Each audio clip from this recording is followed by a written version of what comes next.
সম্প্রতি দেশের পদ্মার তীরবর্তী অঞ্চলগুলোতে রাসেলস ভাইপার বা চন্দ্রবোরা সাপের দেখা বেশি মিলছে। এটি একটি বিষধর সাপ। রাসেলস ভাইপারের উপস্থিতি উদ্বেগজনক হলেও এটি মনে রাখা গুরুত্বপূর্ণ যে মানুষের সঙ্গে এই সাপের মুখোমুখি হওয়ার সম্ভাবনা কম। কয়েক দশক আগেও এই সাপের কোনো উপস্থিতি না পাওয়া গেলেও সম্প্রতি বেড়েছে এর প্রাদুর্ভাব। রকনুজ্জামান পারভেজের তথ্যচিত্রে বিস্তারিত সহকর্মী সাইমু প্রভার রিপোর্টে। রাসেলস ভাইপার সাপ সাধারণত নিচু ভূমির ঘাস বন, ঝোপ জঙ্গল, উন্মুক্ত বন, কৃষি এলাকায় বাস করে এমন মানুষের বসতি এড়িয়ে চলে। সাপটি মেটে রঙের হওয়ায় মাটির সঙ্গে সহজে মিশে যেতে পারে। মানুষ খেয়াল না করে সাপের খুব কাছে গেলে সাপটি বিপদ দেখে ভয়ে আক্রমণ করে বসে। রাসেলস ভাইপার দক্ষ সাঁতারু হওয়ায় নদীর স্রোতে ও বন্যার পানিতে দেশের বিভিন্ন এলাকায় বিস্তৃত হয়েছে। তাই সকলকে সাবধানতা অবলম্বন করার জন্য অনুরোধ জানিয়েছে বাংলাদেশের পরিবেশ, বন ও জলবায়ু পরিবর্তন মন্ত্রণালয়।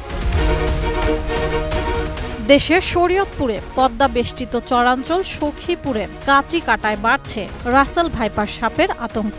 এর ভয়ে কৃষকেরা এখন জমিতে যাচ্ছেন না। চলতি বছরে সাপের কামড়ে মারাও গেছেন 4 থেকে 5 জন। চিকিৎসকেরা বলছেন সাপে কাটার পর ওঝার দ্বারস্থ হয়েই প্রাণ হারাচ্ছেন অনেকে। সাপে কামড়ানোর ঘটনা ঘটলে বা এমন আশঙ্কা করলে দ্রুত হাসপাতালে নিয়ে আসার পরামর্শ দিচ্ছেন চিকিৎসকেরা।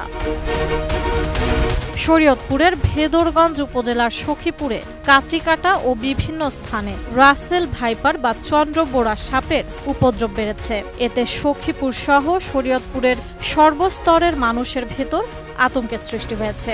এদিকে সাপ ধরার কাজে নিয়োজিত রয়েছেন স্থানীয় এক সাপুরে মিনু ঢালি।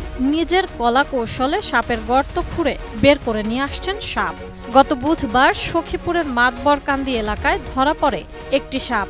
এছাড়া গত 11 মে শনিবার সখীপুর ইউনিয়নে বিষাক্ত সাপের কামড়ে সেলিম মাতবর নামে এক ফার্নিচার ব্যবসায়ীর মৃত্যু হয়েছে বলেও জানা গেছে।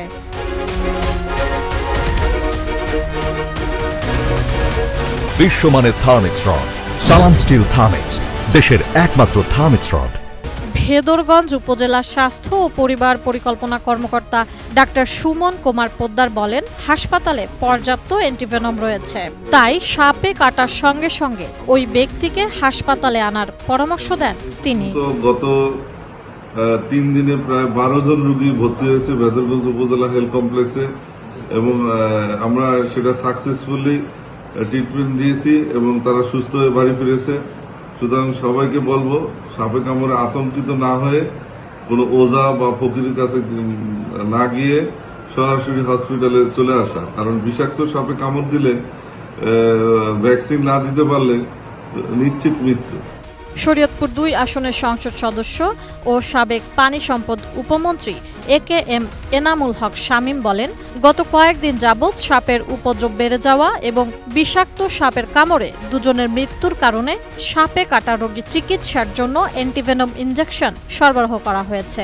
হাসপাতালের তথ্যমতে সাপে কাটা রোগী 37 জন, যদিও স্থানীয়দের দাবি এর সংখ্যা আরও বেশি।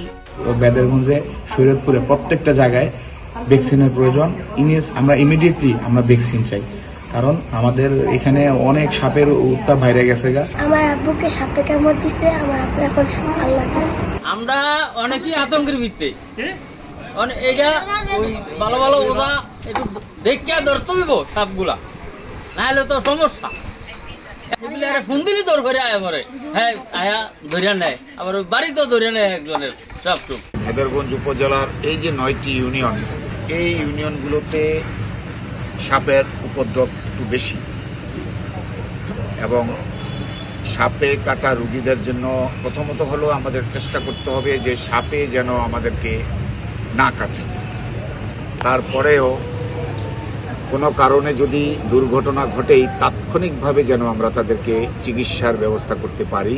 4 জন ডাক্তার এবং তাদের সাথে 2-1 জন স্বাস্থ্যকর্মী কালকেই আমাদেরকে উপজেলা স্বাস্থ্য কর্মকর্তা টিমের পূর্ণাঙ্গ নাম দিয়ে দিবেন। তবে রাসেলস ভাইপার বা চন্দ্রবোরা দেখে বা এ নিয়ে আতঙ্কিত না হওয়ার পরামর্শ দেয় পরিবেশ, বন ও জলবায়ু পরিবর্তন মন্ত্রণালয়। এছাড়া সাপ মারা দণ্ডনীয় অপরাধ, সাপ মারা থেকে বিরত থাকতেও বলা হয়েছে। সাইমুম প্রভা, এটিএন নিউজ।